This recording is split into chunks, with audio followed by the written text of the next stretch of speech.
Welcome back to my channel. అందరికీ నమస్తే. నేను మీ Tejaswini. Welcome to Teju vlogs.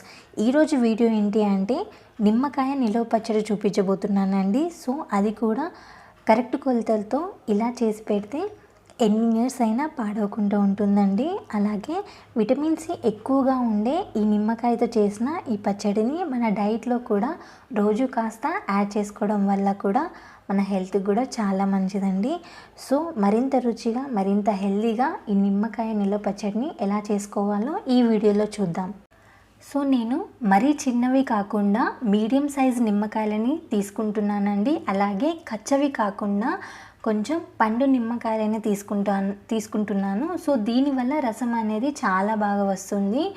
So ఇలా ఈ నిమ్మకాయలన్నిటినీ ముందుగానే మంచిగా వాష్ చేసుకొని ఎక్కడ తడి లేకుండా ఒక పొడి క్లాత్తోని అన్నిటిని మంచిగా తుడుచుకోవాలండి. ఇలా తుడుచుకున్న ఈ నిమ్మకాయలని హాఫ్ అన్ అవర్ లేదా 1 అవర్ పాటు ఎండలో అయినా సరే లేదా ఇంట్లో ఉన్న ఫ్యాన్ గాలికైనా సరే ఆరబెట్టుకోండి.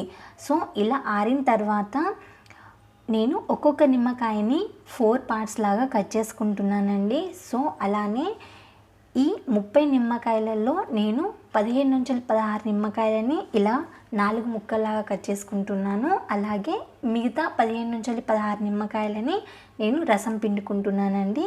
సో ఇలా కట్ చేసుకున్న వాటిని కొలతల్లాగా తీసుకుంటున్నానండి. సో ఒక బౌల్ తీసుకొని 3 కప్పుల వరకు ముందుగా కట్ చేసి పెట్టుకున్న నిమ్మకాయలను యాడ్ చేసుకుంటున్నాను. సో అలాగే 15 నుంచి 16 నిమ్మకాయలను రసం పిండుకున్నాను చూడండి. ఆ రసాన్ని కూడా ఈ నిమ్మకాయ ముక్కల్లో యాడ్ చేసుకుంటున్నాను.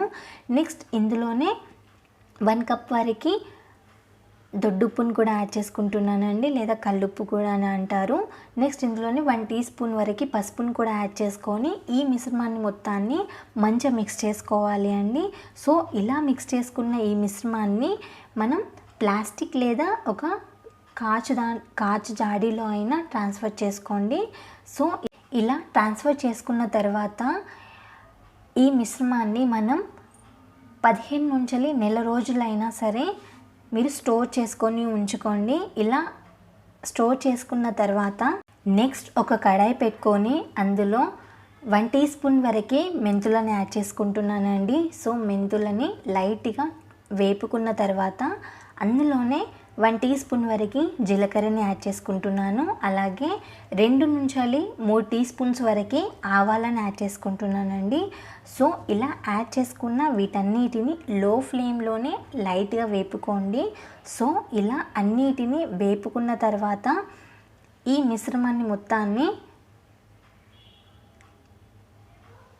పక్కన పెట్టేసుకోండి. నెక్స్ట్ ఒక కడాయి పెట్టుకొని అందులో 1 కప్ వరకు నేను పల్లి నూనెని యాడ్ చేసుకుంటున్నానండి. సో ఎప్పుడైనా మనం పచ్చడి పెట్టుకుంటున్నప్పుడు పల్లి నూనెతో కానీ లేదా నువ్వుల నూనెతో కానీ మనం పచ్చడి చేసుకోవడం వల్ల టేస్ట్ అనేది మరింత బాగుంటుందండి. సో నేను 1 కప్ వరకు పల్లి నూనెని యాడ్ చేసుకున్నాను. నెక్స్ట్ అందులోనే 1 టీ స్పూన్ వరకు ఆవాలను అలాగే కొన్ని కరివేపాకును కూడా యాడ్ చేసుకుంటున్నాను. సో కరివేపాకులు అనేటివి మనకి క్రిస్పీగా అవ్వాలి అండి. నెక్స్ట్ అందులోనే 8 నుంచి 10 వెల్లుల్లిని కూడా యాడ్ చేసుకుంటున్నాను. సో ఇలా యాడ్ చేసుకొని వీటన్నిటిని మంచిగా ఫ్రై చేసుకోవాలి. ఫ్రై చేసుకొని ఇది చల్లారేంత వరకు ఆగాలి. నెక్స్ట్ ఒక బౌల్ తీసుకొని మనం 15 నుంచి నెల రోజుల వరకు నిలువ పెట్టుకున్నాం చూడండి. సో దాన్ని నేను ఇందులో ట్రాన్స్ఫర్ చేసుకుంటున్నాను.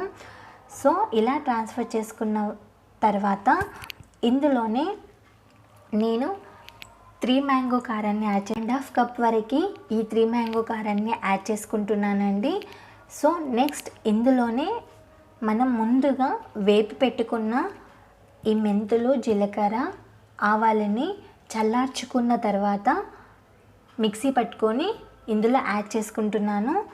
సో ఈ మిశ్రమాన్ని మొత్తాన్ని మంచిగా మిక్స్ చేసుకోవాలి అండి. సో మనం ఎంత మంచిగా అయితే మిక్స్ చేసుకుంటామో అంత బాగుంటుంది. సో ఇలా పూర్తిగా మిక్స్ చేసుకున్న తర్వాత మనం ముందుగా